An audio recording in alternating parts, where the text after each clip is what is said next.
Many of you know me. I'm Dina Meza. I'm the circuit trainer with the Guardian Ad Litem program here in Circuit 18. And I have an amazing presenter here with me today. She has decades of experience and knowledge in child welfare. And so I'm privileged to have her co-facilitate and run this training with me. And that is our CAM2 supervisor, Adele Gerlin. Welcome, Adele. Hi, good afternoon, everyone. Thanks for joining us. And so we're here for this training. It's going to be a marathon training. It's a long training, but I'm going to pace it, and we are going to have a 10-minute break around 1 o'clock. So feel free, however, to do what you need to do to make yourself comfortable on your end and step away if you need to. We are going to be recording this training. It's being recorded right now. It was announced at the beginning of the broadcast, and hopefully this webinar will record well, so that way we can share it with other guardians who weren't able to join us in person today, and hopefully put this up on our YouTube channel and have it for a resource. So I just want all of you to be aware of that. And so I am going to let you know that I would love some participation if you're comfortable doing so. Raise your hand, and I'll reach out to you and unmute you during the training, so that way you can have an active role, if you like, in drafting judicial review reports along with us. Okay, so I am going to leave my webcam on, but move it away from my screen, so that way I can focus on the content and running the PowerPoint. So let me share my screen here.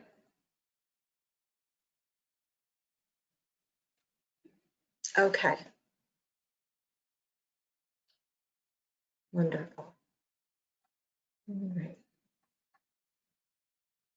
So 1 second here.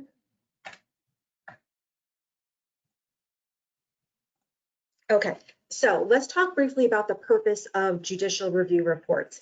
They are so we can showcase all of our independent investigation and fact gathering to the court, so we can best advocate for our appointed children. So during the course of weeks and months between judicial reviews, we're gathering lots of current updated information about our child and important people in our child's life, and parents, caregivers, teachers, pediatricians, relatives, talking to case managers. And now is the opportunity to share all of that important information to the judge, the most important reader of our report, so we can set forth our child best interest recommendations in that report. And we've been working all this time and gathering all this information and not relying on hearsay or third parties telling us, but finding this information out ourselves. So we're like detectives, right? Like PIs. Think about those old time shows that you would watch, Cagney and Lacey, Columbo.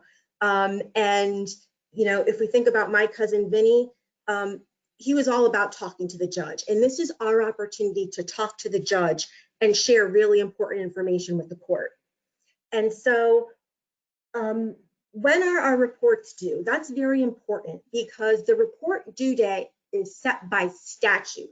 There is a legal requirement that this report be filed with the court prior to 72 hours of the court date. And so everyone on the child advocacy team, from the program attorney to the CAM to the guardian, are all responsible to make sure that this report is timely filed. And the report starts with the guardian ad litem, because the guardian ad litem is like the first author in writing the report, is the author. And then the CAM's kind of like the editor, and the attorney's like the proofreader. So our guardian ad litem program attorney is reading the report for legal sufficiency. The CAM is looking at it to see about resources and is there additional information needed. And so the report can go back and forth during that 2-week period between the GAL, the CAM, and the guardian ad litem program attorney. However, that process needs to start 14 days prior to the court hearing, the judicial review hearing. And so ultimately, while it is the legal staff who files that report with the clerk of court to make sure that it's appropriately e-filed, we as a team are all responsible for getting that report done in a timely way. All the players in this, every team member signed that report. So we're all confirming the accuracy and the representations and recommendations within that report.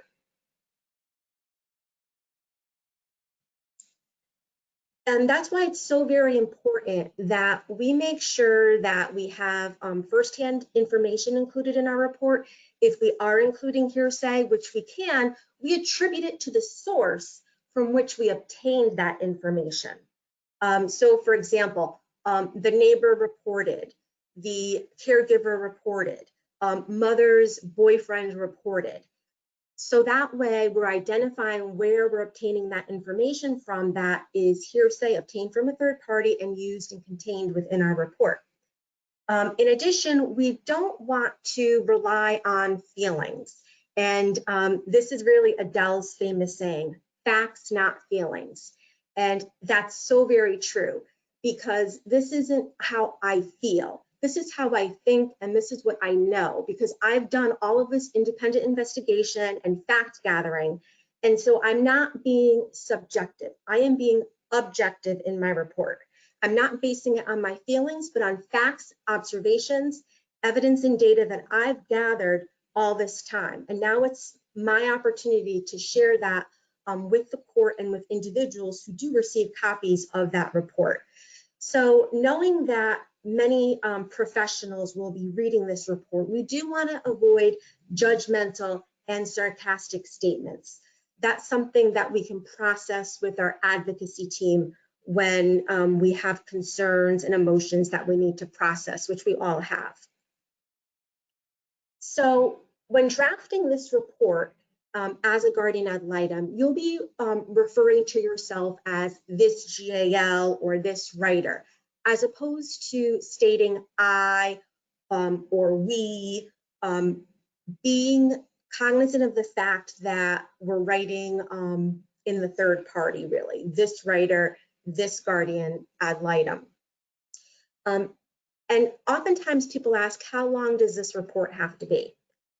It just needs to be concise and to the point and contain the necessary facts and recommendations. Of course, if you have a case with many children, your report's going to be longer, because you do have to address each child on an individual basis within the report. It's not that you're filing multiple reports, but you're including information about each child in each section of the report. There was a time when I had a case with 7 children. So as you could imagine, that was a very lengthy report, because each child is an individual and had individual needs and required different services and had different wishes. And so that will definitely make the report longer. But it's not as if we have to write a novel or include all of the facts from our independent investigation. It's really focused on the pertinent facts that support the recommendations we're making.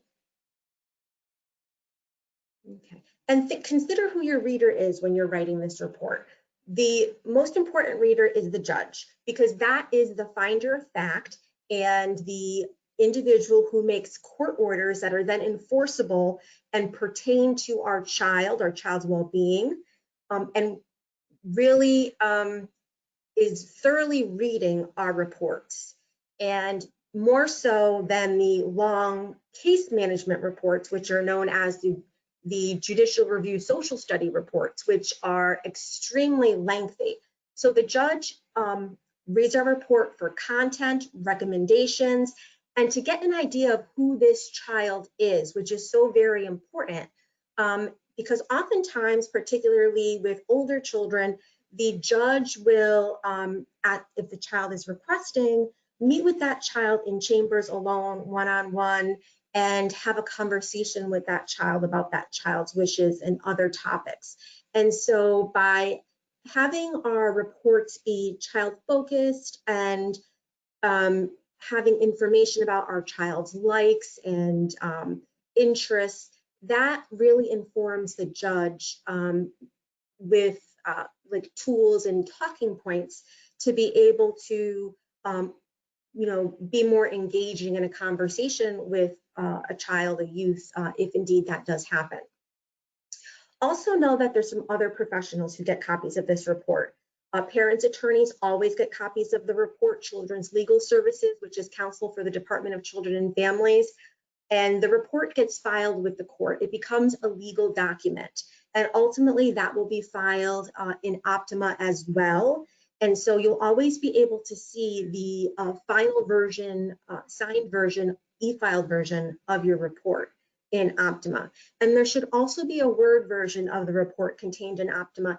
That way, if you're picking up a new case, you're able to access that prior judicial review report as a template to then draft your new report for the upcoming judicial review hearing. Okay, so I'm just going to see if we have any pending questions. No questions right now. So I did email everyone a copy of some facts pertaining to the JR report that we're going to draft together, talk about together. And so if anyone would like to read part of that, please reach out, raise your hand, I'll unmute you, and that way we can get some interaction here. Any takers? There's a raise hand feature on your dashboard. While you're finding that, I'm just going to start off with explaining who the parties are and interested persons in this. So we have a fact pattern here based on what you've done as a guardian ad litem in investigating your case and talking to your child and important people in your kid's life. So the name of our child here is Sam Smith. He's age 12. He's in 7th grade, and we have his date of birth there on the screen, July 4th, 2008. His mom is Patricia Davis, dad is Dennis Smith, and they are an unmarried couple. And our guardian ad litem is Chris Cagney. She's our PI. And so we have the department as a party represented through Children's Legal Services. We have a dependency case manager and a family support worker and foster parents, Mary and John Walton. And so I don't see that any hands raised. So Adele, would you help me out with reading some of the allegations and case plan tasks? Absolutely, be more than happy to. Thank you. All right.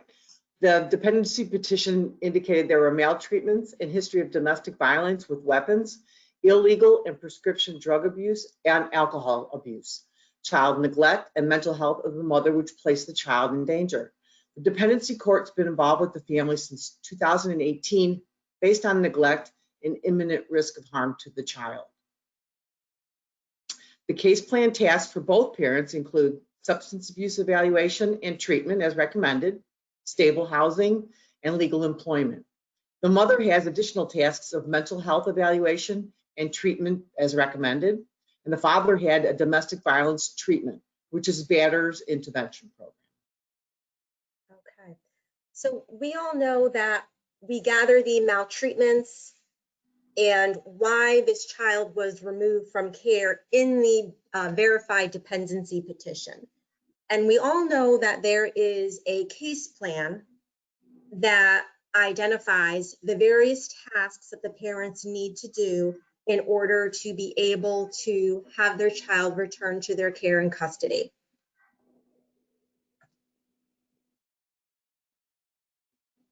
And so these are the GAL observations. Would you read, Adele? Certainly. Sam was observed at his foster home during supervised visits with his mom, but dad hasn't visited. He's real active, very active, and the child is very active and struggles to sit still, and he bores easily. Sam is taking swimming lessons. He doesn't have many friends or hang out with any friends. He loves sports, wants to be a pro basketball player, and he wants to play more sports. He wants to live with his Aunt Martha, who he remembers was always very nice to him, but he hasn't seen her in years. He thinks that's his dad's little sister.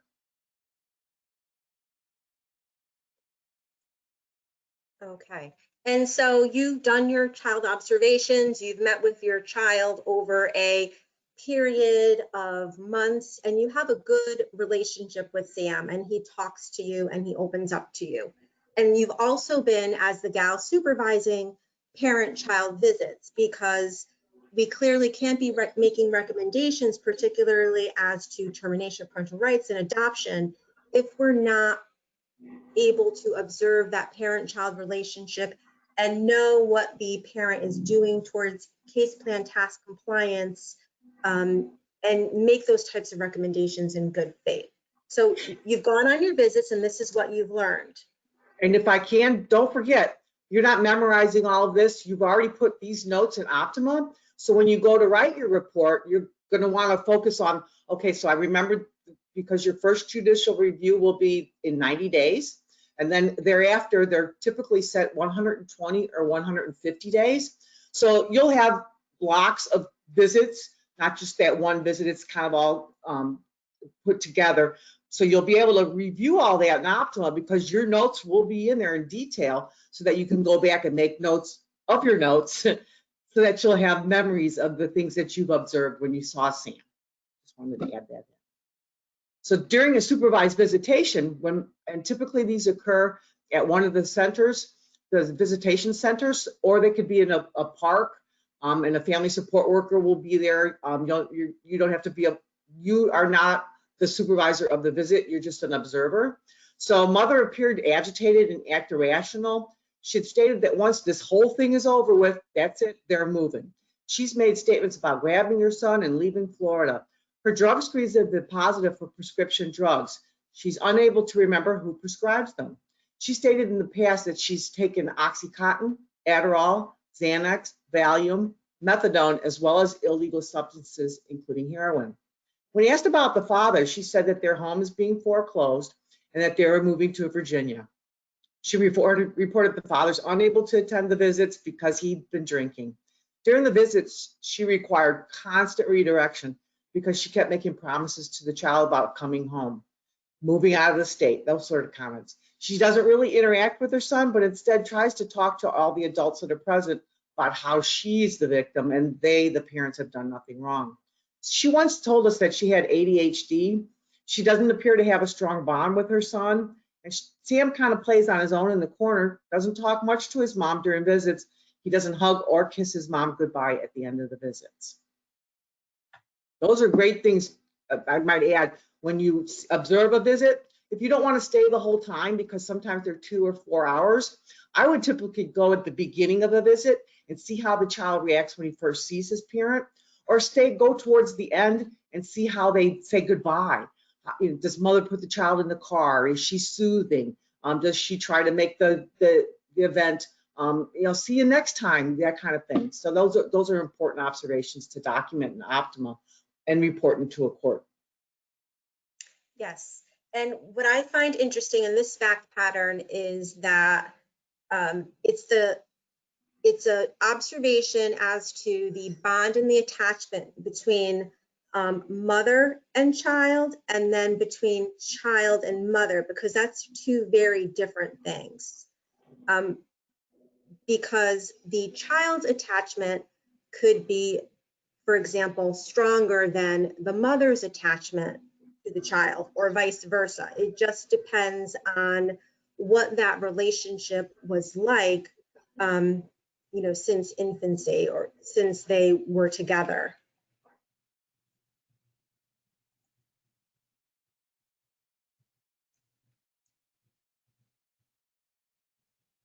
So contact with mother. Initially, the contact between the gal and the mother was cordial. Once the mother began acting irrational and agitated, gal questioned the mother about her positive drug screens, employment, living arrangements, and intentions. The relationship became strained. It appears as if the mother is unable to address her mental health issues, use and abuse of prescribed and illegal drugs, and those behaviors which place her child at risk if returned to her care. And so while you're having that contact with mother, you're asking her about her case plan task compliance, what she's done for substance abuse evaluation, mental health treatment, towards finding employment, what her housing situation is. And of course, you're going to also gather that information from the case manager, but you're also asking mother, so that way you're hearing from her directly. And then you're able to reconcile any inconsistencies that you're hearing. Would you like to do father, Adele? Certainly. The father had spoken with the guardian only twice since the inception of the case. He refused to discuss his child with his guardian and denies that his lifestyle has ever put his son in danger. He has on several occasions admitted that he needs inpatient treatment for his addiction to alcohol, but has refused his drug screens offered by the dependency case manager. He reported attending supervised visits just a few times. And the other people that we've contacted are the child's teachers, pediatrician, foster parents, case managers, the child advocacy manager, me, and your proposed relative caregivers. Lots of people to talk to asking about the child. And again, all of those contacts are being noted in Optima, so that way you can go back and refer to them as needed when it is time to write your JR report. Teacher. So you've spoken with Sam's teacher, and Sam's grades are not very good. He says he can't sit still or think for very long. His teacher said he struggles to concentrate, focus, and stay on task during class and when testing. He's in a new school since entering foster care and was absent a lot when living with his mom. The school transcript does not indicate any ADHD testing, IEP, individualized education plan, or 504 plan to accommodate for other needs or services relating to any learning impediment or disability.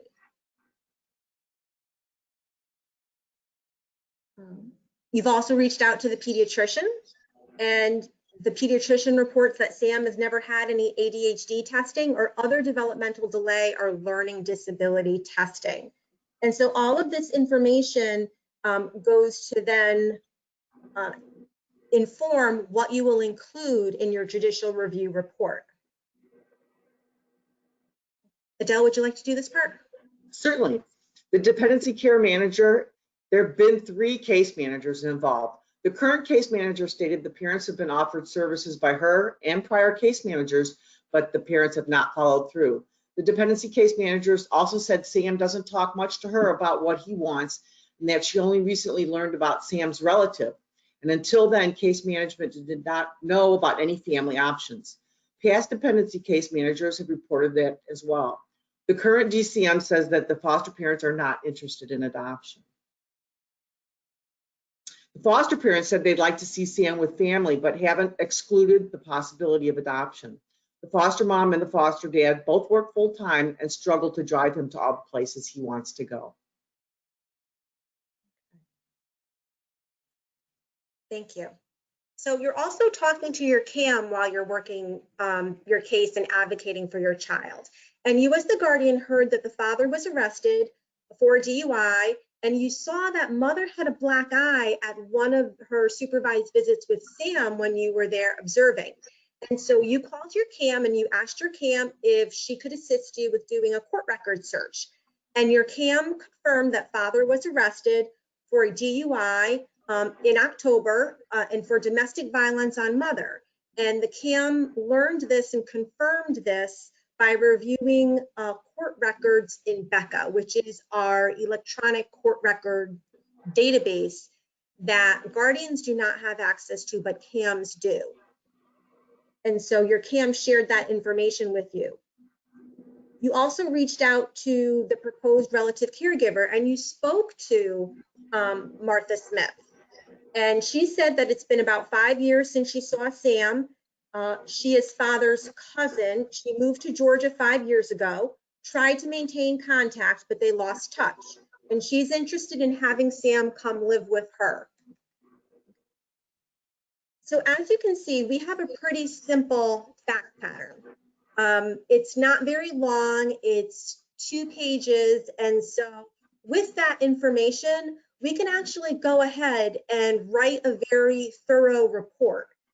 because you have all of that information at your fingertips and in your mind. You know, your brain's like a computer. It's storing all of this while you're doing your independent investigation, and you have filtered down the important facts to those 2 pages, in essence. And so the case, we're now looking at the judicial review header. And this pretty much stays the same other than for information specific to your child's case. And so the caption there in the circuit court, that remains the same, no need to edit. In the interest of, we include our child's name, and the last name is first, and the first name is last. So we're always going to start off with the last name and include the date of birth. And where can you confirm your child's date of birth? It should be in the various petitions and in the different court documents, and as well as the shelter petition. So you do want to confirm that the date of birth is accurate. You can look in the shelter petition and then other court documents to confirm that you have the accurate court date. Now, the case number. So that is always going to be on court orders. So you can always double check that you have the correct case number by looking at any of the court orders. And know that there are some X's that are always included. Someone asked about those X's. Yes, the X's are standard at ending, and they are in addition to the complete case number. So include those 6 X's. It's a series of 4 dash, then 2 other X's. And that's just necessary for court processing. And so if you have more than 1 child, if Sam had siblings and they were younger, the order goes, you list children by age, youngest to oldest. And so Sam's younger siblings would be listed first, and every child would be listed in that header with their date of birth. Your name as guardian ad litem goes on the report. The type of hearing, which we're doing a judicial review in this training. However, you could be doing a case status, and that would be an example of a different type of hearing. Adele, what other example would there be?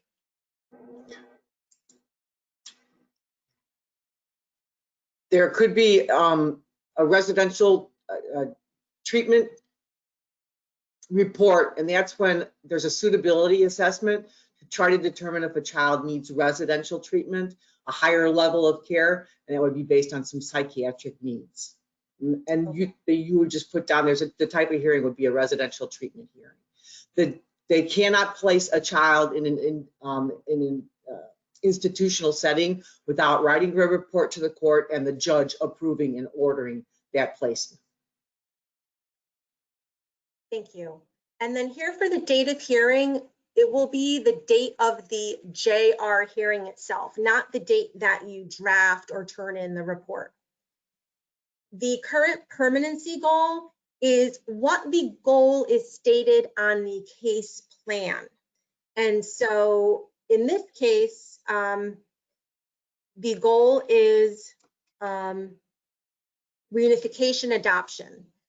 This family has been involved with the dependency court, as we read, since 2019. And so it's been about a year since the parents have been court involved. And so at a prior JR hearing, the goal was made a concurrent goal of reunification adoption. And so you would list the current goal in the caption here. And then you want to state the number of months your child has been sheltered. And the shelter date is contained in Optima in the legal section on the top right of the screen. It's also contained in the shelter petition, and it's oftentimes referred to in other court documents. But that is always a very important date that you want to have handy because it's a reference point for other things happening, a trigger date, so to speak, for other things to occur. with respect to placements, you want to state the number of times your child has changed placements. And that can also be found in Optima. And if it's different for each child, you do want to state that while you are drafting your report. So if Sam had a younger sibling who was not placed with him, for example, and that child went between 2 or 3 different caregivers, you would note that in the placement section for that child. And you can merely just put like Sarah in parentheses 2, and then Sam in parentheses and 1.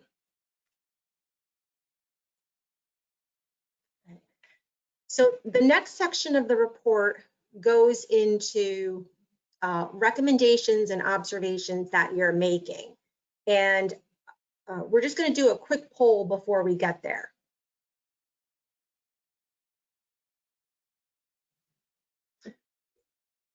And go ahead and take a moment, please, to answer the poll. It's being distributed right now.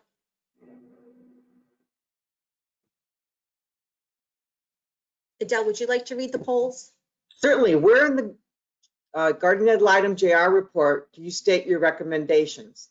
The child wishes section, the conditions for return section, the conclusion of each section, or the permanency recommendation section? So pick the best answer. Okay.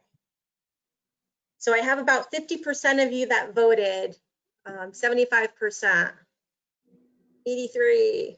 Come on, everyone, take a shot. I don't know who answers what, so that's the beauty of this. It's all anonymous. There's no wrong answer. Yes, we're here to learn together. I always learn from my guardians and Adele. Okay. So most of you voted, so I'm going to go ahead and close the poll and then share the results. Okay.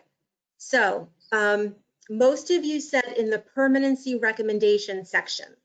And so the balance of you said conclusion of each section. And yes, that is correct. Choice C, the conclusion of each section. We are including our recommendations in every section of the judicial review report. So that's why it's so very important to do that independent investigation.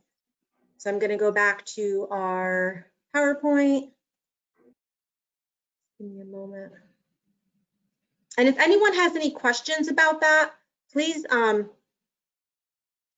put it in the chat or the question box. Okay.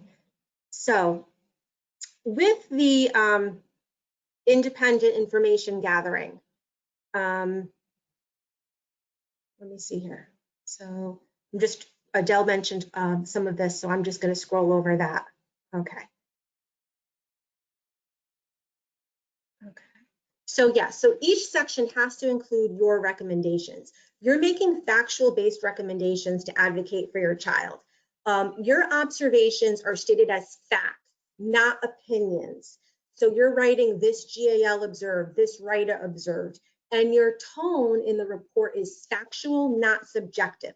So we're refraining from the I feel and I think statements. We're going to try to be as objective as possible in our report. And so here we're getting to the safety and placement section, placement safety section of the JR report. And I know someone had put in the question feature, they had wanted to share their drafts via that box. So please go ahead if you like. So does anyone want to take a stab at writing this portion of the JR report with us? Any brave soul out there who'd like to either put in the question box what they think it should state, or would like to be unmuted to share their thoughts? If so, please feel free to raise your hand. Okay, I'll be monitoring that if we have any brave souls. This is a brave zone, by the way. It's a judgment-free zone. We're here to learn together. So I'm going to go ahead and share what I had written here. Adele, would you read for me? Certainly. The child, Sam, age 12, has been in the same foster home placement since being sheltered. His overall basic needs are being met. The home is clean and appropriate with no visible safety concerns. This placement should remain unchanged. And so when I look at that, it's short, it's concise, and it's to the point. We know who our child is. We're identifying our child by name. We have our child's age. The type of placement is a foster home placement. And he's been there since he was sheltered. So we're telling the court where our child is, how long our child has been there, and giving our recommendation that the placement should not change. His basic needs are being met, it's clean and appropriate, and that's really all that we need to say. Can you add more? Yes, you can if you like. Can you word it differently? Absolutely. You can write in your own style. This is my writing style. I just traditionally have a more formal writing style, but that doesn't mean that it's right, wrong, and you have your own writing style. The most important thing is that the information is there. We do try to write clearly, and so that's really what's most important, regardless of your writing style. Adele, feel free to jump in and add anything for this to what I'm. Nope, that's good. And the obvious part of the recommendation is that that placement should remain unchanged. It should stay the same. And that's just the same, saying the same thing with different verbiage. And I would like to add here that even though in the fact pattern I said the Waltons were our foster parents, I did not include their names here because they have the right to privacy. They have the right to disclose and share information about themselves, but we as guardians need to maintain their right to confidentiality and privacy. So we do not state foster parents by name in our JR report. We don't state their address or give any identifying information as to foster mother, foster father. We just identify them by that foster parent. And if there are siblings, we want to identify each child in this opening paragraph by their name and their age. And if they're placed separately, we want to make sure we include that information as well. If there are visible safety hazards, then absolutely note that and state what you observe to be those safety hazards or those concerns, or why you are recommending a change in placement. You can do that. And so then it's important to include the facts relating to why you are recommending a change in placement. What is that supporting information?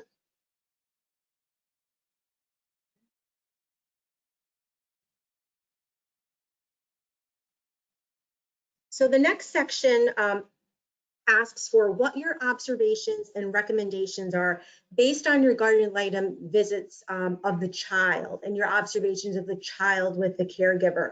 And this includes any sibling visitation information that you have.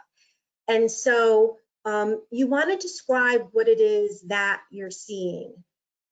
You want to make recommendations such as if there is a sibling, that there be more sibling visitation.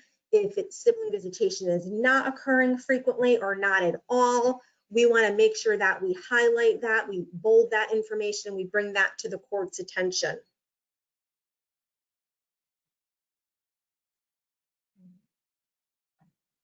So, just to add to that, it's very important that even if the parents aren't visiting and there are siblings and they're in different placements, it's extremely important to let the court know that those children need to see each other. They need to maintain that sibling relationship.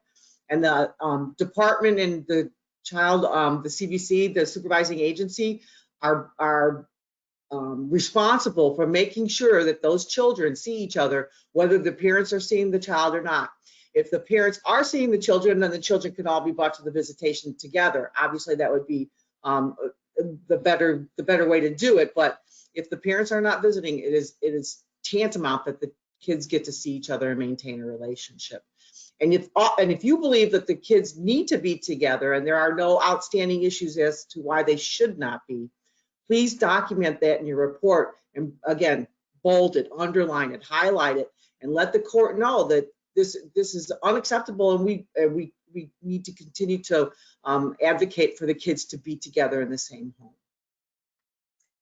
An important point to highlight what Adele is saying is we also don't have to wait for a judicial review hearing to bring those issues up to our advocacy team and to the court, because as Adele said before, months can go by before the next judicial review hearing. And in the interim, our children should be able to have sibling visitation. So definitely share that information with your advocacy team, because there are motions that our guardian ad litem program attorneys can file to expedite having that happen in the event it can't be resolved through conversations with case management and children's legal services to expedite that before another JR hearing.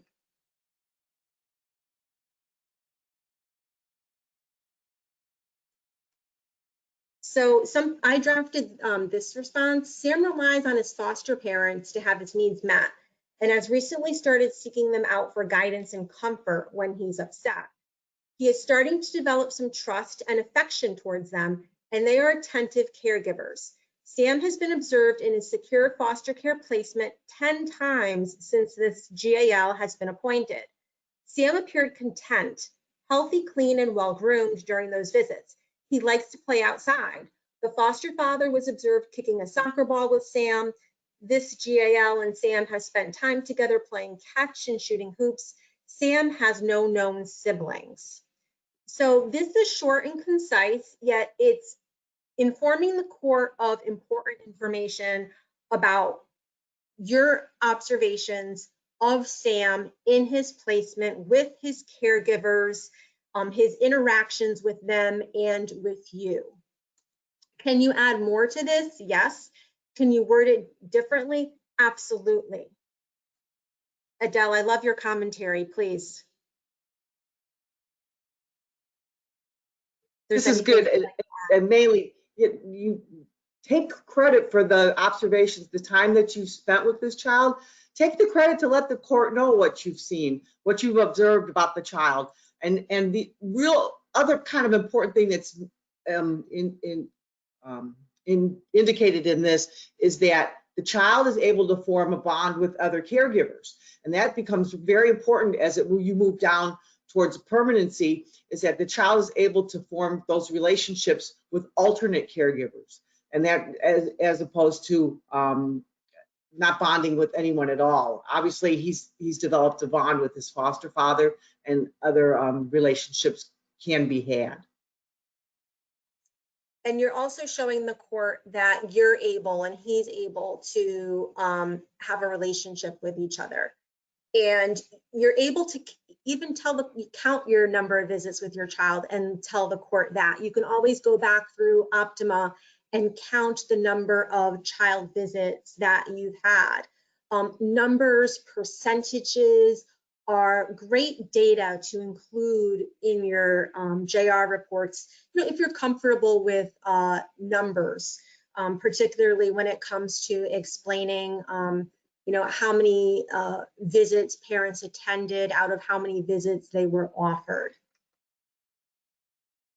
And so we're going to go ahead and we're going to do another poll. I'm going to launch our second poll. If you guys would please take a moment and answer that. Adele, would you read it? Certainly. What is my role as guardian ad litem to know about a parent-child visits when my guardian child is in an out-of-home placement before termination of parental rights? To rely on the case manager about parent visits, to observe parent visits, to reply on caregiver reports, or all of the above? So what is my role as GAL to know about the parent-child visits when my child is in an out-of-home placement before TPR? Okay, still collecting some responses.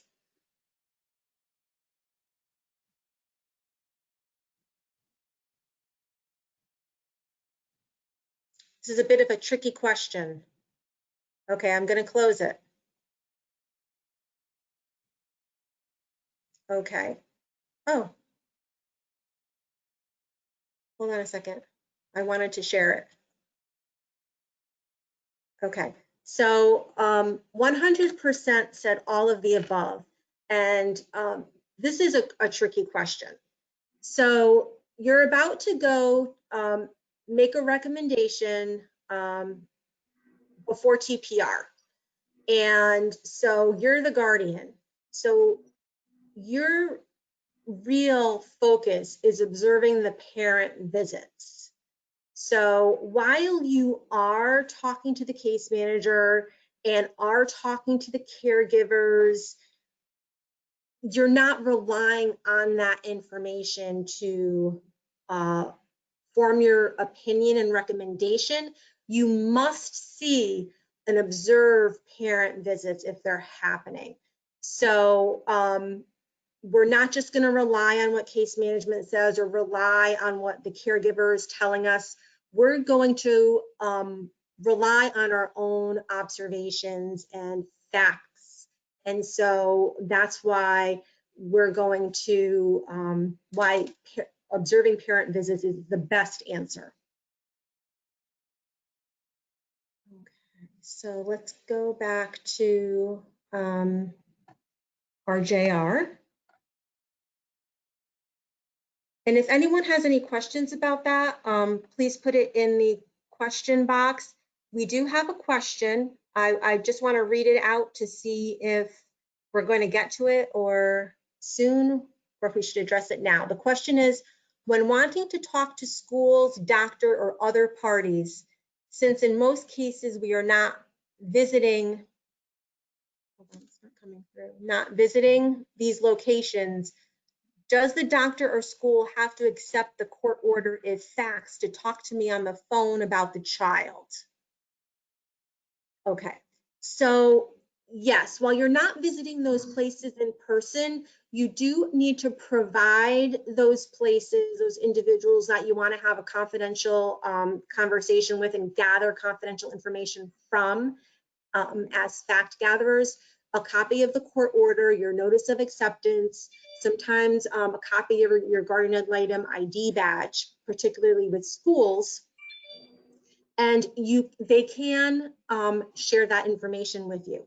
They're actually required to share that information with you because it's in a court order. The court order specifically states that the guardian ad litem program is appointed to advocate for this child and has the right to access confidential information, privileged information, HIPAA protected information that is in medical records, dental records, school records, therapeutic records. And so, yes, you do have that ability. If you are running into obstacles, that's when you go back to your advocacy team and you talk to your guardian ad litem program attorney and you find out what the next steps are, how you can get that, best get that information. Right, and the CAMs are always able to have the communication with the, if you let me know what the name of the doctor is, and you don't have the ability to scan, send your appointment, we're like your front office. We'll do that for you. We have administrative assistants. Myself, I'm although I'm older, I have a little bit of technology savvy, but I'll be more than happy to let them know that we want that information and let it come from our office. So we're able to do that for you as well if you don't have the technology to support that.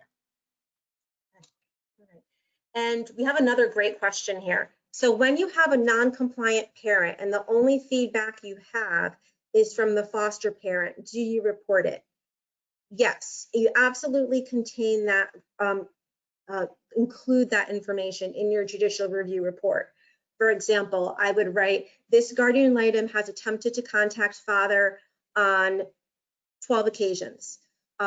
3 of them were by email, 4 by text, and the balance by phone. This GAL confirmed that father's telephone number was accurate by consulting with the dependency case manager, who had the same telephone number for father. Father is not communicating with this guardian ad litem. This GAL will make an effort to engage father at the next court hearing if he attends. And that's just something that I thought of at the top of my head, but there's other ways that you can word that and say that information. Adele? No, that's good, because a lot of times they'll be avoiding the case manager as well, or sometimes they continually will change their phone numbers, and a lot of our families, our parents sadly are homeless, so they're traditionally not in the same place. They're not stationary. Another question, is the JR report formatted, or do we have to put in the heading? Okay, so one of the handouts here is the actual template in a Word document, so you can insert information specific to your case. So the basic format is there in black, and then the prompts are contained in green. So that way the green part is what you're editing, revising, and using as prompts to inform you what to include. And the bold black part of the report remains as is. And if you're taking on or working a case that has already had a judicial review hearing, you will find that there should be a template for you, a prior report that you can utilize as a draft to then revise and update. And those of us that have been doing this for a while and kind of have some already formatted, and you just want to see a sample, see what one looks like that we've filled out, I'll be more than happy to share those with you. And just, to kind of give you an idea of the flavor of some of the reports. We all have had multiple cases, and we're more than happy to share those with you so that you can get an idea of what they look like, and to make it more comfortable when you go to write them. And your CAMs have those too. And if you have a particular fact situation or maltreatment that you're working with and you want to see a court report specific to that, you can ask your CAM to send you one.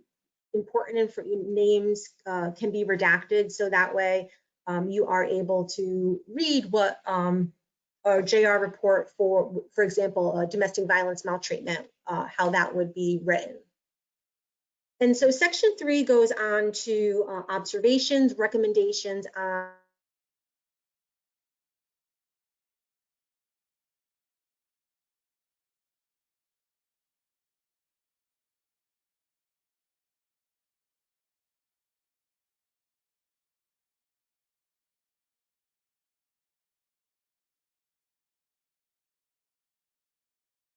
a recommendation to the court about what you think parent visitation should be. And we are getting away from saying parent visitation, and they are more as family time visits. So if you hear me say family time visits, what I mean is parent visitation.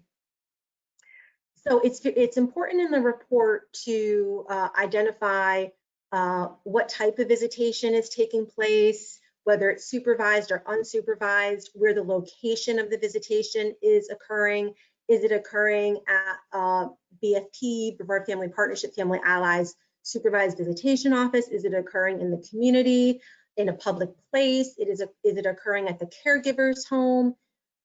Is it unsupervised? What's the length of the visitation? How often they're occurring? Are parents missing visitation? If so, is it for a valid reason? For example, an illness or a hospitalization, which has been confirmed by review of medical records that might be provided. Is the parent working and missing visitation? So really all of the facts and circumstances surrounding parent-child visits. One of the more important things as well is if you observe or you have an understanding that a parent is coming to a visit under the influence, that's real important to let your CAM know right away that say if the visitation was supervised by a grandparent or that visitation and the parent showed up and they were impaired. We need to know that right away, especially if a parent then the visit needs to be stopped just for that and reported. If there's unsupervised visitation and a parent comes and they're impaired, we can always go and have a motion drafted that would ask the court to revert the parent's visitation back to supervised because the parents are using again or have relapsed, something to that effect. Sorry, I just wanted to add my 2 cents on that. No, great point.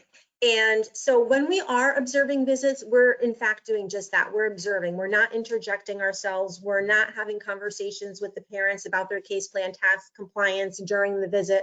We're like a fly on the wall, and we're there to watch their engagement, their bond, their relationship, what each of them do, their interactions with each other. Does mom come prepared to visits with a young child? Does she have her diaper bag, food, toys? Is she taking pictures of her baby because she's so happy to see the baby and just wants them for later? Or is mom on social media during the entire visit, doesn't come to the visit prepared to be able to take care of her child? What are the circumstances? What are you seeing? Remember, you're like that detective. You're like Cagney and Lacey. You're like Columbo. You're watching everything and documenting it. And you can take notes during parent-child visits.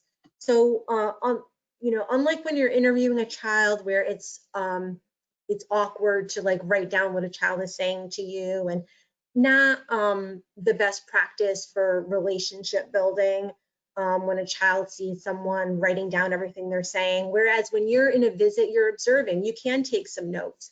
After the visit, you can go into your car and write down even more notes while it's fresh in your mind. And the reason that is so important is because you want your notes to be as contemporaneous as possible to the time that you are observing the event or the event has occurred. So this way, it's more reliable evidence that your program attorney can use to bolster your credibility and your fact finding if it comes to that. And so you really want to observe the quality of those visits and know the quantity of the visits. And so at the end of this section, you're going to include what your recommendations are. Whether you are recommending that family time visits remain the same, or whether you're recommending a change, and then why. Always follow it up with the facts why. Why is that your recommendation? And if you are struggling making a recommendation, you can call your CAM and you can process what's going on. You can explain what it is you're observing, what you're seeing, and why you're leaning towards making a certain recommendation about visitation. And you can process that and your CAM will help you talk that out, or your program attorney could be involved in that and say, well, based on the facts that I'm hearing, this is what the law supports. And so know that you don't have to struggle with those recommendations yourself. Let your team know what you're recommending and why, and if you have some concerns or reservations about that recommendation, and talk about the reasons, because you have lots of support, just like I have lots of support here with Adele. So you're not in this alone. Remember that you want to reward a parent if they've been going to their classes, they've been doing their case plan tasks, they're doing their counseling, and the more that you observe the parent, the more you notice that they're having a behavior change, and they're working, and their drug screens have been negative, and that they're benefiting from the services that they've been put in place to change their behaviors that resulted in their child's being removed. So if you want to make that recommendation that they have unsupervised visitation, and you're kind of like, well, now the child's going to go with the mom, and where will they go? Then you can even say something as simple as, in a public place. That way then you'll know they'll go to a library or to the mall or to an ice cream shop where there's other people that could observe the child and the parent. And it could even be more supported as the parents doing what they need to do. Then you could recommend that the child could be in the mom's home, have a home study done. So it's all positive to let the court know that the mom's made a behavioral change and it's time for the child to go home, but let's do this as unsupervised in a public place and then perhaps move to overnights. So there's always kind of good stuff that you can put in there. And if you're concerned about making those recommendations, you can have a staffing with your CAM and your attorney, and they'll help you walk through that because you're making that, it's a big decision. So feel free to have that conversation with your CAM. And staffing is just one of those child welfare terms, which means a meeting. And it's basically an internal staffing, an internal meeting with your team, with your CAM and with your program attorney. And we did have a great question here. So when a parent appears to be impaired, it is often a feeling, not fact. Do you report this on the JR? So Adele spoke a bit about this, but to go further, and Adele then supplement me, but you can report what it is you are observing. And your observations are not a feeling, they are fact, because you can be visually observing a parent nodding off, like unable to keep their eyes open, unable to, stay awake, to be present, slurring their words, rambling, talking 1,000 words a minute or whatever, very fast, that their speech is jumbled. So those are all fact-based observations. They're not based on your feeling. And if you are in a supervised visitation observing, and you're seeing those types of behaviors, symptoms, signs of substance use, you can leave that visitation, go to the front desk and ask to speak to a case manager and ask that parent be drug screened before the end of the visit. You have the ability to do that. You're not there supervising that visit, so you're not leaving that child alone with that parent who is purportedly under the influence, because that's not your role. You're not there to supervise that visit. You're there to observe. So there will be a family support worker, an FSW, who is there to observe those visits. And so you'll then be able to excuse yourself without saying why and go make that request and see what happens of it. Adele? Nope, that's good. Very good. Good advice. Good advice. And so if we're going to go back to Sam here and Sam's JR, let's see what we drafted for this section. Okay, so observations here and recommendations. The mother, Patricia Davis, and father, Dennis Smith, have supervised visitation as previously ordered by the court. They are not allowed to have visits together per court order. The mother and the father should be considered a flight risk and need to be supervised in the agency visitation room. This GAL has observed multiple supervised visits between Ms. Davis and Sam. Ms. Davis often appears agitated and acts irrational. She requires constant redirection because she makes promises to Sam that he is going back to live with her soon. Ms. Davis does not play or talk much with Sam, but instead tries to talk to the adults that are present about how she is the victim and the parents have done nothing wrong. Ms. Davis does not appear to have a strong attachment to Sam. Mr. Smith has not been to visits, and Ms. Davis reports it is because he is working during the time they schedule his visits. Okay, so it's not very long. It contains all the necessary information about your recommendation that the visits remain supervised at the agency, and why: because of the flight risk, because of mother being inappropriate during visits, and father is not visiting, even though he had made a representation before that he did attend some visits, but you confirmed that he didn't. Let's say that you reached out to your CAM and asked that your CAM possibly look in FISFIN, Florida Safe Family Networks, to see if there were any visitation reports that the FSW documented father going to visits, and you confirmed he did not. You could have reached out to the family support worker yourself via phone and had a conversation, and the family support worker confirmed to you that father did not attend any in-person visits. And so you're doing your independent fact finding and you're informing the court of that, and you're reconciling inconsistencies. Any input, Adele? No, that's good, good. It's kind of like you're telling a story and you're just doing a little summary, the story of the family time that you've observed. So that's, you want to paint a picture to the judge so that they can make a reasonable recommendation and a ruling on what recommendations that you make. Yes. Okay. Would anyone like a break at this point? I did set my timer to alert me after an hour or so.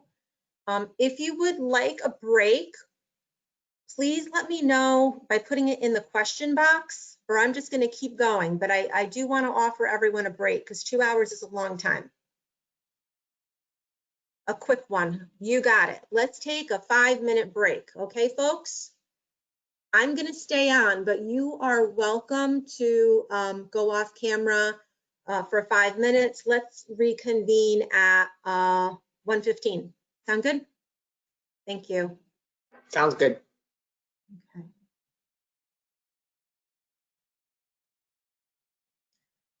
I'm going to get our screen ready for our next activity, which is going to be our third poll. Okay.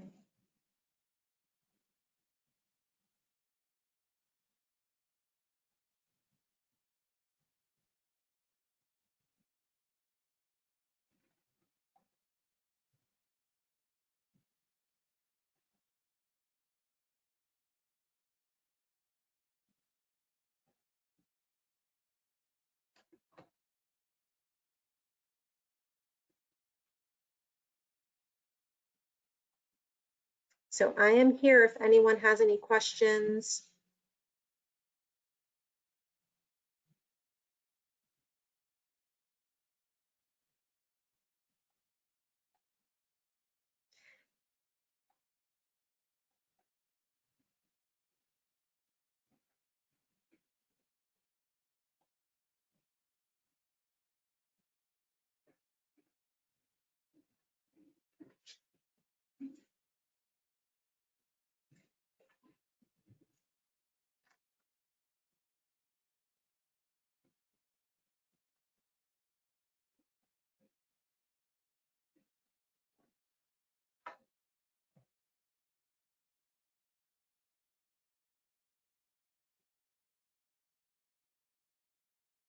This is actually one of my favorite trainings to do because I think it's just such an important responsibility, such an important task that we have where everything just comes together.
Okay.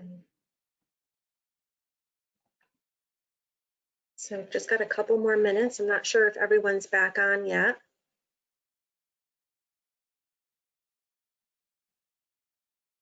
Looks like we're waiting for 2 more people. So I'm just going to give it till 1:15.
Okay, so it's 1:15, so we're going to resume now.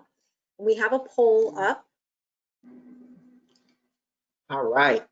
What can I do when my child needs services or lacks necessities caregivers cannot provide? Do I include the recommendation in my guardian ad litem report? Do I make a referral for a developmental evaluation?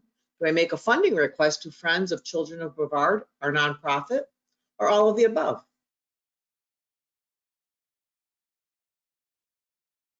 Okay. So we're going to collect some more responses. I see about 60% of you have voted.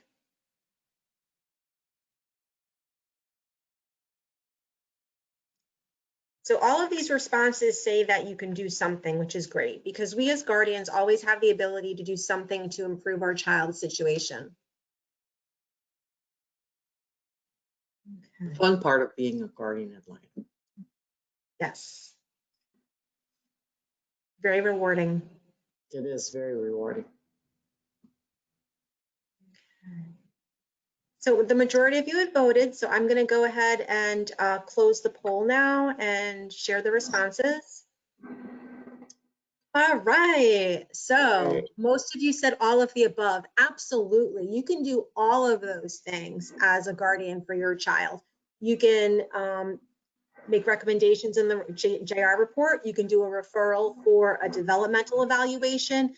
You can do other types of referrals too. For example, if your child has multiple and complex needs, you can do a referral for targeted case management to support your child. So there's tons of different types of referrals that you can make. You can also do a funding request to Friends of Children of Brevard County if your child needs clothing, shoes, a bed, summer camp funding, all sorts of things, sports activities. You could always ask, and they'll evaluate the request and do the best that they can. Okay, so we're going to go back to the next section of the JR report, which is the services needed for the child. So give me a moment here to show my screen. Please don't freeze on me now. Just 1 second, it seems to have froze. Okay, so.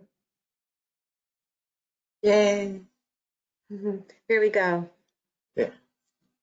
All right, good. So services, those are basically things that your child needs. And you could also see what services your child currently has court ordered and include that in your report as well. And you can always make recommendations for additional services. For example, would your child benefit from play therapy, individual counseling, speech therapy, tutoring, a learning disability evaluation? And you don't have to wait for a judicial review hearing in order to get services in place for your child. We can be working on this between JR hearing dates by talking to case management, putting some referrals in ourselves, talking to our team about our child's needs and what community resources are out there. Because our child advocate managers are certified in child welfare, and they have a wealth of knowledge about community resources that can help your child be successful in school and just life in general. So don't hesitate to reach out.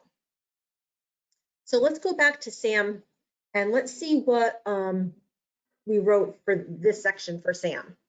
So Sam was referred for an evaluation by this GAL to Child Find to identify if he had any learning disabilities and determine if services are necessary. The concerns at this time are that he continues to struggle at school with poor grades and an inability to stay on task as reported by his teacher, Mrs. Jones, and foster parents. Ms. Davis reported she has ADHD. It is recommended that Sam receive services identified by Child Find's evaluation and that he receive tutoring. This GAL is working on getting tutoring from the school in place for Sam. So in this section, we're explaining to the court what we've done to get this need addressed for Sam, what the status is, and why we made this recommendation. We heard mom say at one point that she had ADHD. Could that mean that Sam has it as well? Possibly, we don't know. We need a professional to tell us that. We have Sam's teacher who reported to us that he has difficulty concentrating and focusing, and his grades are not good. So, could it be that he is delayed in learning and has trouble focusing because of complex trauma? Absolutely, that could be the reason why. However, let's have a professional evaluate and tell us, because if he does have a learning disability, we want to be able to address that much sooner with services rather than later, so he doesn't fall more behind in school. And we also know that he had missed a lot of school when he was living with his mom. So could you have included that in here as well? Yes, absolutely. So Adele, anything you'd like to add on that? No, that's good. You've covered it. You covered it. Okay. Any of the services, anything that you believe the child has or needs, if a child already is involved in counseling, already has a behavior analyst, to just document that they have those services and they need that, if they need to continue, recommend that they continue, and so that the child continues to receive those services that he deserves. And someone put a question in. I would be able to download the JR report from the handouts, would be able to download it to Optima when it is completed. Okay, so yes, I will email you those personally, no worries. Okay, so no, not a question for to address as a group. So I'm gonna go ahead and move on here. We're gonna do our fourth poll.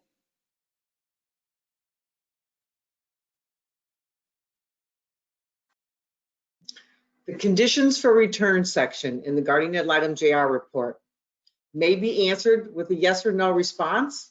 Means child returns home if parents done all their case plan tasks. Judge fills in that section. Is confusing and unclear what that section requires.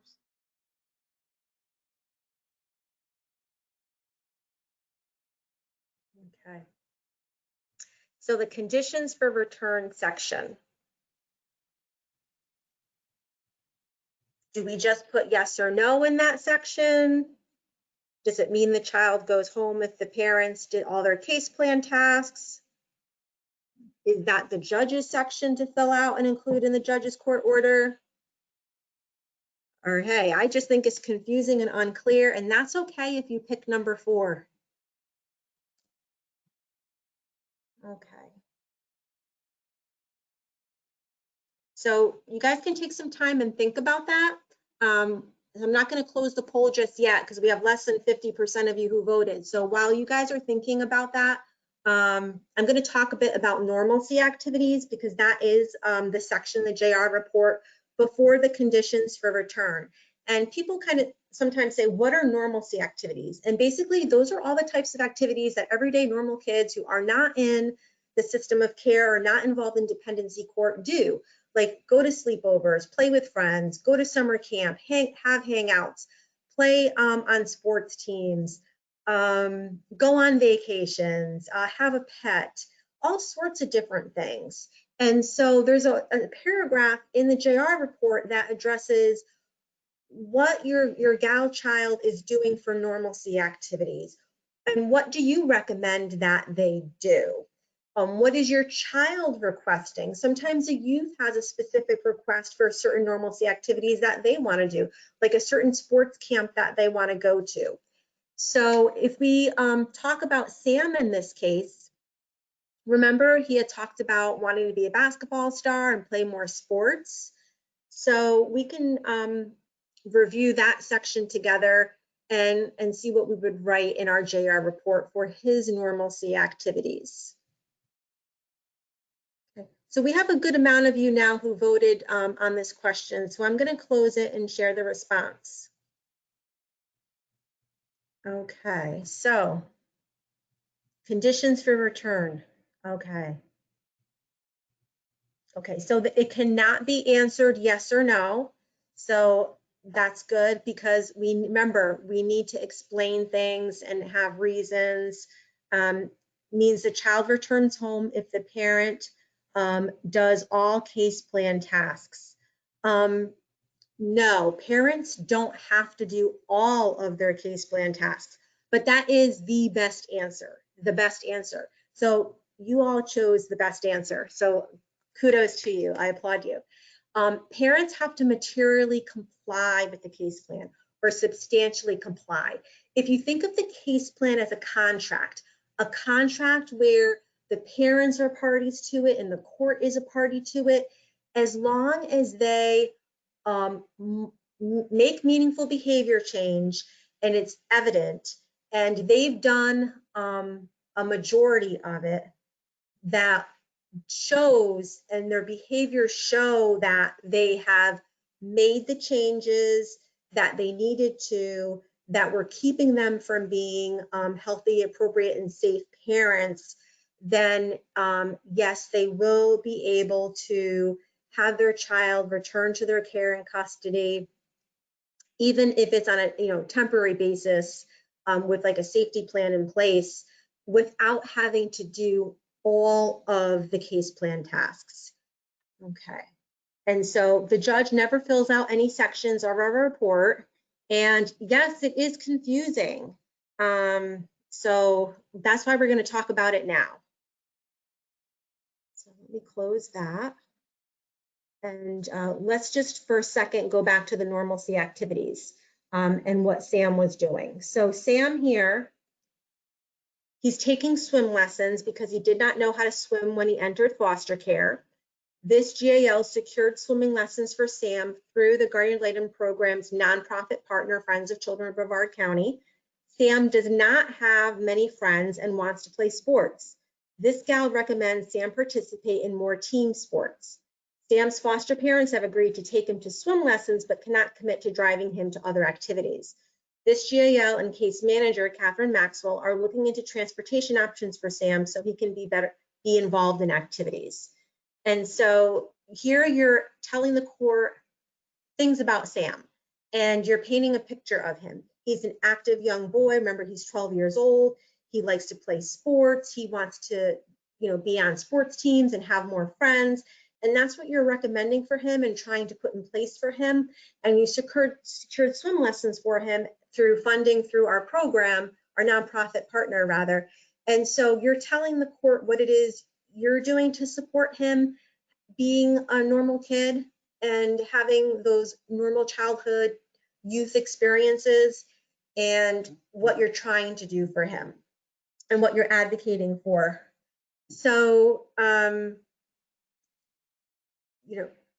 Adele, anything you'd like to add for this Yeah, section? I do. Just to piggyback on that, remember there are a whole lot of CAMs, those of us in the office that have years of experience and know the resources that are in the community.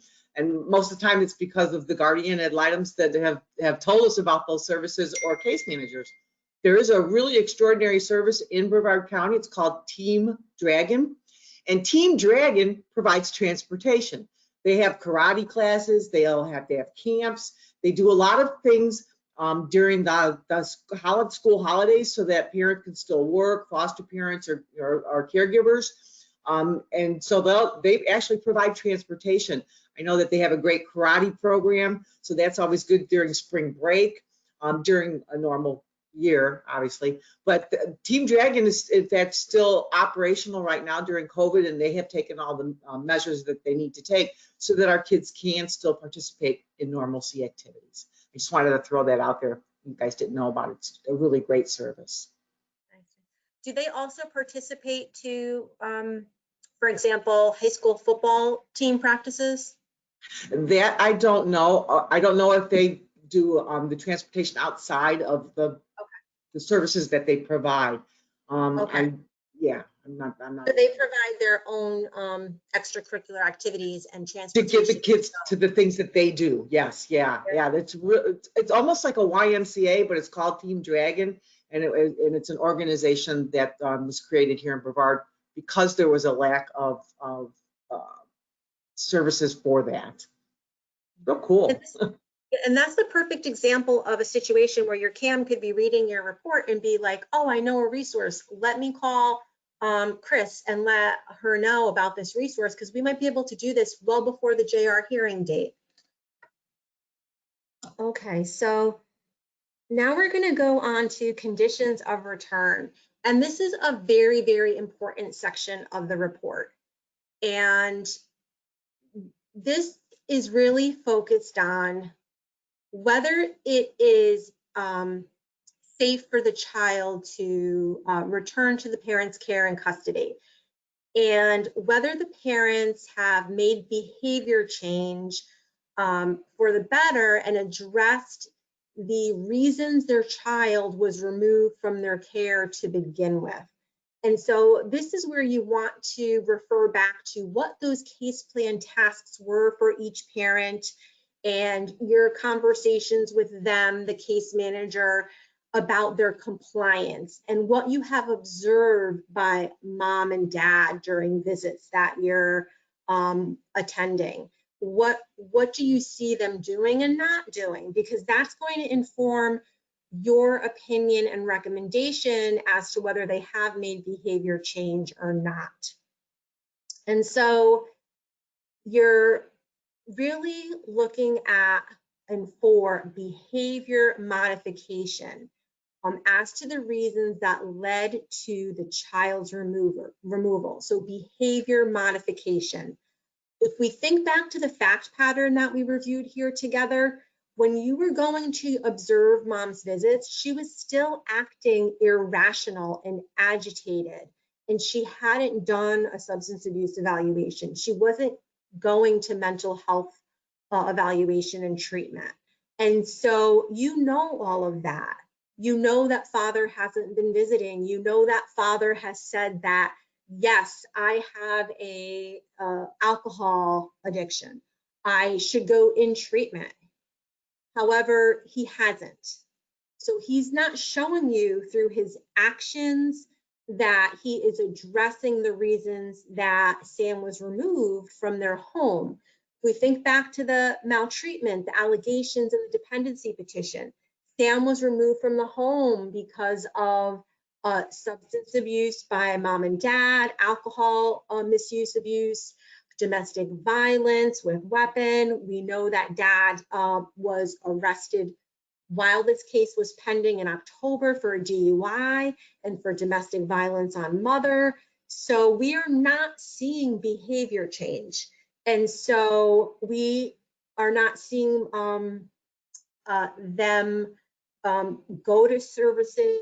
And even if they were going to services, if we change the fact pattern up a bit, maybe they're not making meaningful change because their father's still relapsed. He had a reuse and he had a DUI. So we're looking at the consequences of their behavior. And so here, we want to identify negative behavior change, positive behavior change, no behavior change, that parents have not made any modifications to their behavior. And you hear me saying the same words over and over intentionally, because those are the key terms: behavior modification, the reasons that led to the child's removal, compliance with case plan tasks. So while we don't answer this in a yes or no, we're using those key terms in writing, in formulating our response and writing that in the report to the court. When we're analyzing this section, we want to be asking ourselves, is it safe for Sam to go back home if we were to put a safety plan in place? What is a safety plan, you might be asking? A safety plan is similar to a contract, and it's a legal document.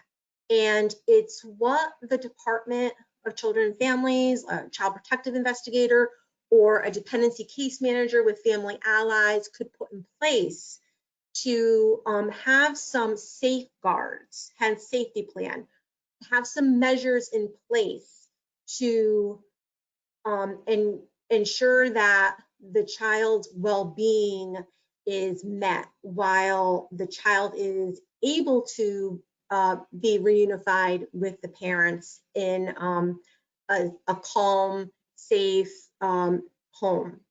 So it's written, it's between DCF, family allies, parents, caregivers, and the guardian ad litem. The guardian ad litem's role with a safety plan could be that monitoring it, reporting progress on it, any concerns with it, that it's being followed, not followed, and even being a part of negotiating what provisions, what terms should be contained in that safety plan. And so if it's possible for children to be reunited with their parents and have a safety plan in place, then that is what we should be supporting and recommending. Based on the fact pattern that we did today, no, I would not be recommending that Sam go back to his parents, even with a safety plan, because they have not engaged in any behavior modification, and Sam would still be at risk of imminent harm and danger and neglect if he were to be returned to his parents' care and custody, because they have not complied with any of their case plan tasks.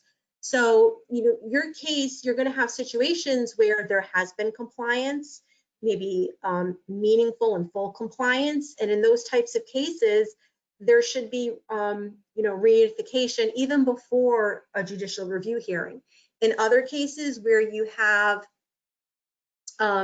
substantial compliance, parents are still working their case plan, they're showing behavior modification, they're going to substance abuse treatment, they're going to domestic violence treatment, they're on medication for mental health issues, they're working, they have family support. Those are cases where there should be reunification with a safety plan in place. And what could some of those provisions be as in part of that safety plan? It could be that mother is going to have her sister move in, and sister is going to ensure that father is not in the home in the interim until he's done with his domestic violence treatment. And then we could all go back to court or maybe make modifications before then about him being reunified. But there are safeguards we can put in place to ensure the child's safety, because there has been sufficient behavior change for the good to do reunification with the child returning home. Some of my guardians have been a part of the safety plan, and it's something just as simple as making sure the child comes to daycare every day, or making sure the child is in school every day. So it's just, a quick text to the daycare worker. Did Sam show up today, or to the school? You could have the school contact you if Sam doesn't come to school that day. So it doesn't mean you have to physically do anything other than maybe communicate with a service provider. A lot of times we'll say that the child shall, and the judge will order it, the child shall be in before and after care, or shall be in daycare. Simple things like that. So there's all kinds of different ways to think of a safety plan with regard to services and other people that can observe that the child is safe. I didn't mean to interrupt. I just got to jump on that part. No, thank you. Perfect. Perfect. Okay. So in Sam's situation here, the parents have not addressed the tasks in their case plan to be safely reunified with their child, and continue to deny that their behaviors have placed their son at risk. They have not remedied the reasons for removal or engaged in behavior change. Ms. Davis reported that she and Mr. Smith will be moving to Virginia and will not allow any providers or agencies into their home, which she reported as being foreclosed. So can you add to this? Absolutely. Can you reword it differently? Absolutely. The point is to convey your recommendation and your reason why conditions for return haven't been met. And it's all based on facts. What are the facts? What have the parents done for behavior modification and not done? And that'll then inform your recommendation. And so what you're doing here is you're analyzing for safety. And that's why knowing the case plan is so very important. And the next section of that conditions for return, it's broken out into a section 1 and 2 is safety planning. And so in Sam's situation, we have here in more detail what my recommendation is. The parents have not addressed the tasks in their case plan to be safely reunified with their child. They continue to deny the behaviors. You can repeat certain things that you said in one section, another section, as you hear me saying. Their case plan tasks, including substance abuse treatment, drug screening, stable housing, secure income, and batterers intervention for father, and mental health treatment for mother. So I'm briefly summarizing what their tasks are that they did not complete. They have not materially complied with their tasks and have not remedied the reasons for removal. They have not exhibited behavior modification as to the reasons their son was removed from their care. Ms. Davis continues to abuse illegal and prescription drugs as shown by her positive drug screens. You're going to be able to see those in Optima. They are filed there, so that's how you would know that information. Ms. Davis reported that she and Mr. Smith continue to reside together, and he has not engaged in domestic violence treatment, with there being a history of family violence. The father was arrested for domestic violence against the mother and a DUI last month. They further have not shown any positive change that led to Sam's removal from their care. The next section of conditions for return deals with the home environment, and that is not the caregiver. So this pertains to the parents. Remember, conditions for return pertains only to the parents, not the caregivers. So the home environment is as to the parent's home. And what do we know from our fact pattern? That mom and dad are still living together. They're not supposed to have visits together because of the DV history, that their house is being foreclosed on. One of the maltreatments was neglect of Sam. And so what's changed? So that's what we're looking at for home environment. We want to know, do the parents have a home environment that is consistently calm and safe enough? And those are really the key terms. And those are in green on your form with prompts, and in bold. And that's really the key language. Consistently calm and safe enough for their children to be returned to their care with an in-home safety plan. Okay, and there doesn't always have to be an in-home safety plan, but there can be. So what are some situations where the home isn't calm and safe? When there continues to be ongoing family violence, where there continues to be alcohol misuse, substance abuse, where there are environmental hazards such as hoarding or a pool that isn't properly secured, which can be remedied. But think of like dangerous physical hazards. It could be an extremely dirty environment with a young child who doesn't have the capacity to self-protect. For example, like animal feces on the floor that has not been picked up, and you have a baby who crawls, and that child cannot self-protect against that type of environmental hazard. So this type of analysis is based on the parents' environment in their home, whether the parents are willing to allow professionals into their home to monitor the conditions. What type of professionals could come into the parents' home? It could be the dependency case manager. It could be us as a guardian ad litem. It could be someone to do parenting education in the home while the child has been reunited with them. So the parenting educator could work with the parents and the child together to help strengthen that parent's skills. It could be allowing maybe a behavioral analyst into the home to help put in like a behavior expectation plan for the child and the parent to work on together and to implement together. So there's all sorts of various safety planning professionals and service providers to support the family that could come into the home and really help make that home more calm and consistent if it's starting out that way. And just the parents just need some support to make that stable and to make it grow and sustainable, because we really want it to be sustainable, because that gets us to permanency. And so if we have parents that are not willing, will not accept and allow these safety planning professionals and service providers into their home, then, and it's necessary, then that's indicative that they're not making behavior change. And so we're not going to be recommending an in-home safety plan at that time, because the parents have not shown a history, a desire, an agreement to work with safety planning professionals and other service providers. So what did we write here for Sam?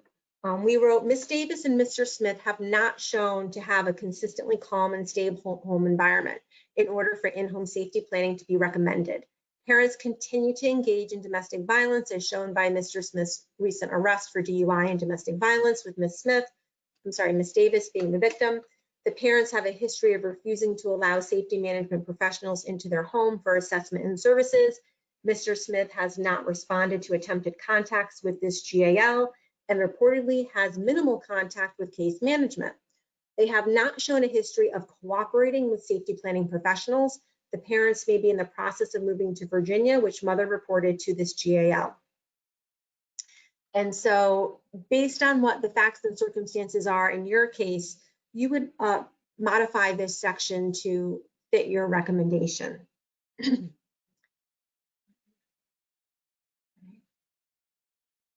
Adele, anything you'd like to add about this? Nope, that's good. That's good right there. It's nice and concise, clear and concise. So I'm going to launch one more poll. And this is our final poll, guys. And this goes into the next section of our JR report. Permanency recommendations. Can be adoption and permanent guardianship. That's a concurrent goal. Adoption, permanent guardianship, or APLA. APLA is another permanent planned living arrangement. It's typically used for our youth that are aging out of the foster care system. Adoption, permanent guardianship, or aging out.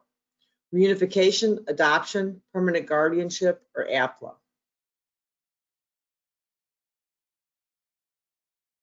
So we're collecting responses right now. Just pick the best answer. What our permanency recommendations are. And this goes to inform section C of our judicial review report. These are the different options that are available throughout the case, the inception of the case, from beginning to end. So we have the majority of you voted. I'm going to share the results. Yay. Yes, yay. Give your guys a round of applause. All right, yeah. Absolutely. Reunification, adoption, permanent guardianship, and APLA. Know that one of the handouts has these identified, and they are in order of legal preference, statutory preference, and what has to be recommended by law. So reunification is always the first permanency goal, unless the abuse is so egregious, outrageous, that termination of parental rights is sought from the beginning of the case. So we have reunification, then adoption is the second permanency goal that should be recommended over and above permanent guardianship. So there's a statutory preference for adoption before permanent guardianship, because adoption is considered more of a permanent living arrangement than permanent guardianship, because permanent guardianship, even though it says it's permanent, it's not permanent. It can change. The court retains jurisdiction, the case closes, but the caregiver can go back into court and it could be reopened. There are circumstances where permanent guardianship is best, and we do recommend that. And it's because adoption is not the best, permanency option in that type of case. And then lastly is APLA, another permanent plan living arrangement, which is for youth 16 and older. The youth must be 16 years old, at least 16, to make this recommended permanency recommendation, because the youth has stated that they don't want to be adoption, that they want to age out of foster care, and there's all sorts of supports and types of like staffings that take place, and I'm struggling for the word right now, to help that advantages. There's advantages to extended foster care that can include help with your rent, supplement income, and college. College is the big one. And oftentimes an older youth will not want to be adopted because they still have a strong bond with a parent.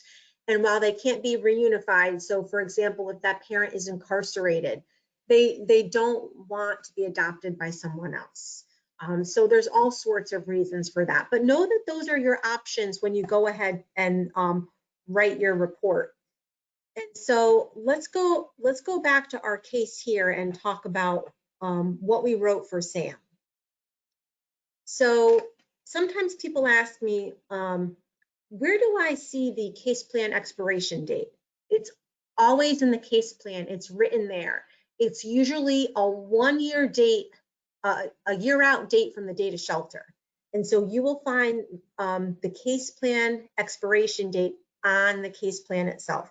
And that you need to know that because it's included in section C of the JR report. And so here in Sam's case, the current goal is reunification. That's actually wrong. Before we said it was reunification adoption.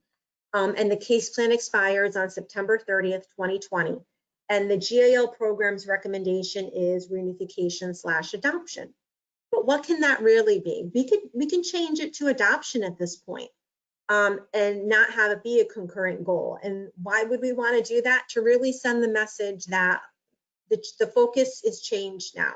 The parents had ample opportunity, 12 months to engage in behavior change and hadn't. So let's focus now on adoption. And that's what we're actually going to be recommending. So let's say that you weren't sure about that and you wanted to have a conversation with your CAM about it. You know, should it be reunification adoption? Should we just change it to a straight adoption now? And you can, and you can make that recommendation. And the judge can make a ruling that the goal will change to adoption. And most times it is to send a message to the parents that, that we're coming down to the where the child deserves permanency. But that doesn't mean the parent can't continue to work their case plan. Until there's a final judgment and the parent's rights are terminated, the parents still have the availability and the option to continue to work a case plan and to continue to get referrals from the supervising agency. Because sometimes at the last minute, a parent will have that epiphany, if you will, and say, oh, this is coming to an end. These people are really serious. I probably really need to address the case plan tasks and make that behavior change. And you'll see that a lot of times where at the last month, and sometimes at the 12-month mark, that you're saying, you know what, this child deserves permanency. The parents have done nothing on their case plan to address the reasons for removal, and we think this child should be adopted by a caregiver. And the mom will decide that she needs to stop using drugs and will go inpatient. And that's a good thing. That's always a win-win, because then the parent has addressed those issues, and eventually the child can go home. The case plan goal can still be adoption, and the judge may set out another hearing to see if mom indeed has done what she's exclaimed she wants to do, and give the proverbial another bite of the apple. So don't be surprised if that occurs. So again, the goal can change to adoption, but the parent can continue to address those issues that they need to, so that they can be in better health. And if we are at the 12-month mark from the date of shelter, and you are recommending reunification as the continued permanency goal, then we must state why in this section of the report. Like, what are the compelling reasons that reunification is still the goal past 12 months? Because there is a law that says, we're going to reevaluate permanency at 12 months. And so if there are compelling reasons, because, for example, say parents were in a car accident and they weren't able to physically participate in their case plan, you can include that if you believe it's a valid reason, because before and after the accident, when they were able to engage, they did. So know that you can do that and just explain why. And here we included an explanation. This recommendation is based on the parent's inability to make meaningful progress on their case plan tasks, failure to recommend the reasons for their child's removal from their care, a remedy. Parents have not satisfied the conditions for return. Father has not visited with his son since shelter. Mother has visited with their child for the majority of scheduled visits. However, she is not engaging with Sam during visits. This GL has observed mother talking with others on her phone, texting, watching YouTube, and being on social media during visits with Sam while he engaged in his own activities. And so you're giving reasons why in this section that you're making that permanency goal recommendation, particularly if you're recommending a change. Now, Section D deals with the wishes of the child. So regardless of our child's age, we should always be including our child's wishes in the report. And you, as the guardian, you know what Sam's wishes are because you've developed a good relationship with him, visiting all of these months and talking and spending time together, shooting hoops and kicking around a soccer ball. And he talks to you and he shares stuff with you. So you know that Sam has stated he wants to play more sports and live with Aunt Martha. He also stated he wants to be a basketball star. So his wishes do not have to relate to this specific case. They could be wishes about anything. But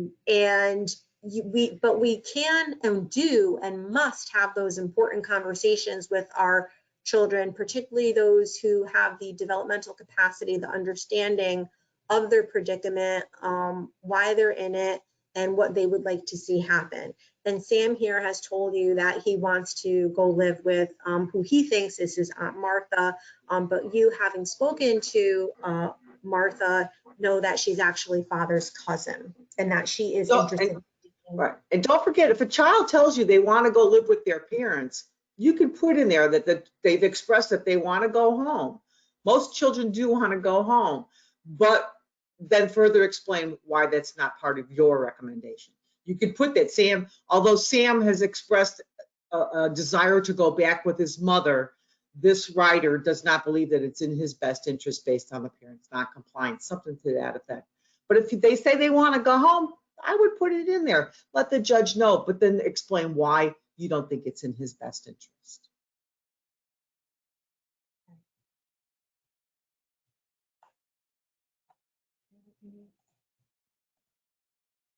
The child's summary section is optional.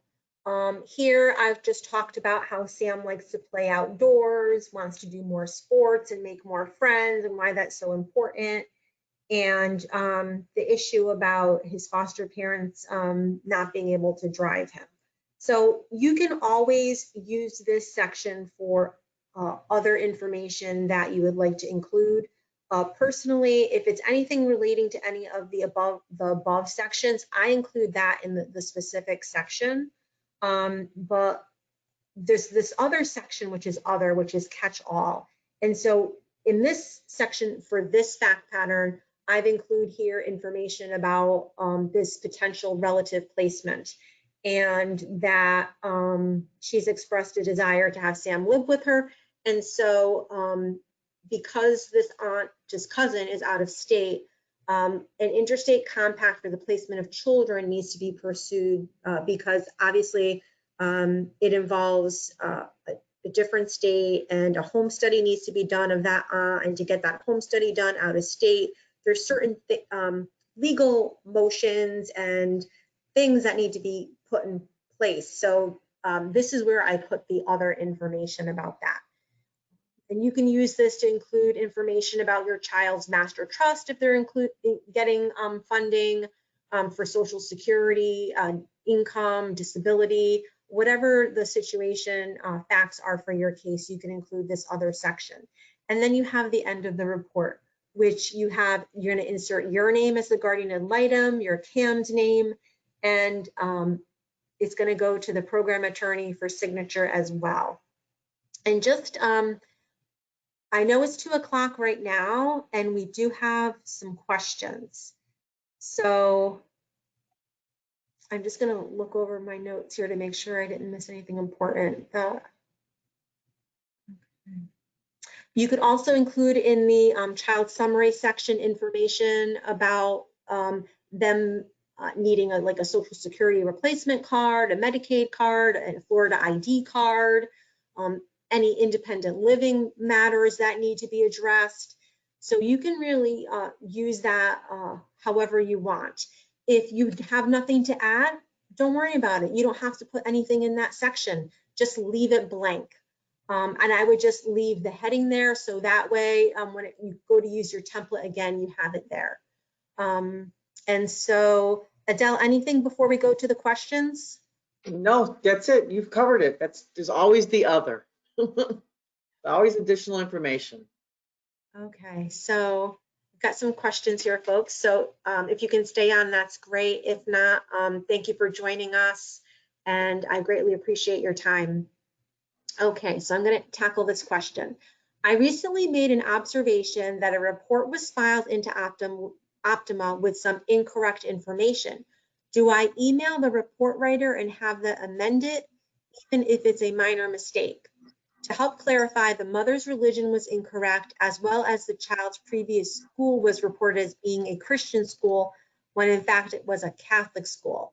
If they are in the custody of a relative as a Okay, so I guess that's where the question ends. So let me rephrase that or summarize it.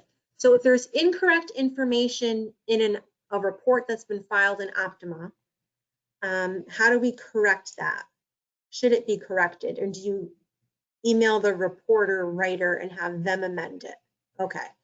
So it depends on a couple of things. If that's already been e-filed, I would not look to have that amended.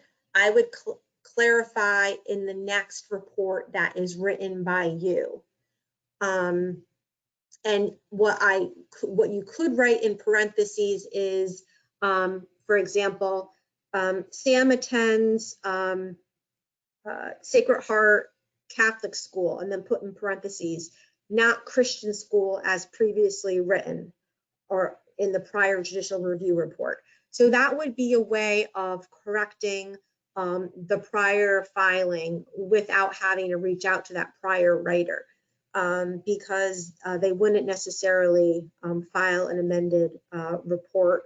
They might no longer be a guardian ad litem with us, or whatever the situation might be, or maybe who knows how they got that wrong information, how it was reported to them. They didn't do their fact checking to confirm if it was a Catholic or a Christian school. And also, I'm assuming that there's an important significance in that distinction, which is why it would want to be clarified. Adele, anything to add on that? No, other than the part about the Optima was kind of what threw me. But if you ever put something in a report and realize that it's inaccurate and you have an actual court hearing, you can always do an oral amendment and just make that correction at that time, especially when it's something that's important for the child. Okay, in most cases, my current visits, I deal mostly with the foster parent and child. It is very rare I contact the father because most are ticked off or in prison. I never call the mother unless the child is with the mother. I have been leaving all contact with the parent that has a plan, deal with family allies or DCF. Then I get a report from them and put that in. Is that wrong? Should I be speaking with parents direct as well? A couple of mine have no parents or have been TPR'd, so I know on those it's just visits. Okay. So I'd like to address this and just for give my 2 cents. If you don't have the ability to see a parent with the child, and you're going towards the end of the case where perhaps there's going to be a termination of parental rights and you're going to have to testify, this can be a little bit daunting. It can be kind of scary, because if you're testifying at a trial to terminate a parental rights, one of the first questions that an attorney for a parent will ask you is, how many times have you seen my client with their child? And if you're unable to answer that question, it can be a little bit daunting, because you want to you've made all these attempts to see the parent and child together, and that hasn't occurred for whatever reason, whether parents aren't doing it or someone's interfered with that, then you can let them know that. But I would caution you to try to at least observe the parent and child in a supervised setting, just so that you can report to the court what your observations are, because 12 months down the road, that could impact your ability to testify in the court. And I just wanted to add that, because it has happened to some of us where we've gone and said, gee, we didn't realize how important it was to see the parent with the child until I had to testify that I didn't do it. So unless you're really uncomfortable having that conversation with the parent and the child, one of us will go with you. I would implore you to see the child with the parent. And I'd like to share a story of a case I had where these parents, mom and dad, very engaged, I did observe the visits. I saw them in the home. When they were reunified, I saw them at the caregiver's home, had conversations with them, and it took time to build that relationship, to gain trust. But they were wanting to show that they were able to parent their two young children. And so it's about explaining to the parents what your role is and that you're independent. You are not part of the system as a guardian litem volunteer. You are there to advocate for the child, and that part of that includes you seeing them with their children so you can be the best advocate possible for that child.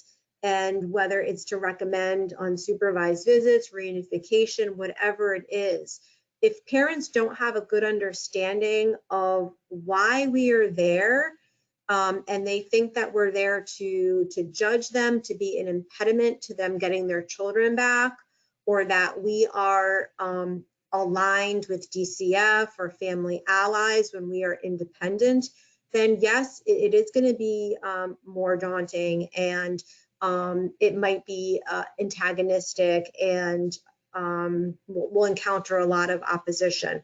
But it really goes back to, those first few contacts and being empathetic and non-judgmental, and being a good communicator. And so I would encourage you to just to think about, those cases where we have positive outcomes and why we have those positive outcomes. And there are those parents that we're not going to be able to break through to.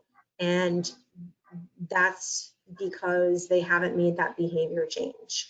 And, when parents are incarcerated, that's a whole other type of training as to what we should be doing. So try to gain their trust. I think sometimes it's difficult, and especially when you get a case and you read about the horrible thing that happened that brought the child into care, and that story that compelled you to be an advocate for that child because of the parents' behaviors and their actions. Remember, it was their behaviors that placed their child at risk. Most parents don't hurt their children, and they'll tell you that. I've never hurt my child, but their behaviors have hurt their children. And sometimes when you get to build that trust with them and let them know that today forward, we're going to put that in the past, we're going to move forward, and how can I help you, and how can I develop a relationship with you so that maybe that we can go down the road of reunification. Remember, that's always our first goal, is reunification. Kids need to go home. So if we can be a part of that, that's a wonderful, wonderful feeling. It really is an extraordinary thing when you get to be a part. We should celebrate reunifications like we celebrate adoptions. I'll leave it at that, but do your best to try. And if you need our help, give us a call. And it is a wonderful feeling to be in the courtroom and to hear the judge reunify, close a case with the parents getting their kids back. And the courtroom does break out into applause. And you feel that sensation, and it is wonderful. So hopefully you all can experience that along with adoption as you advocate for your kids. I want to thank you, Adele, for all your support in doing this training with me. Thank you so much. Sure. Glad to join you. This has always been one of my favorite trainings as well. Yes, Adele taught me this training. So, yeah. And so thank you, everybody. I hope you have a great rest of your day. And please reach out with any questions. And if you have questions about the attachments or need them, don't hesitate to reach out. Bye, folks. Thank you.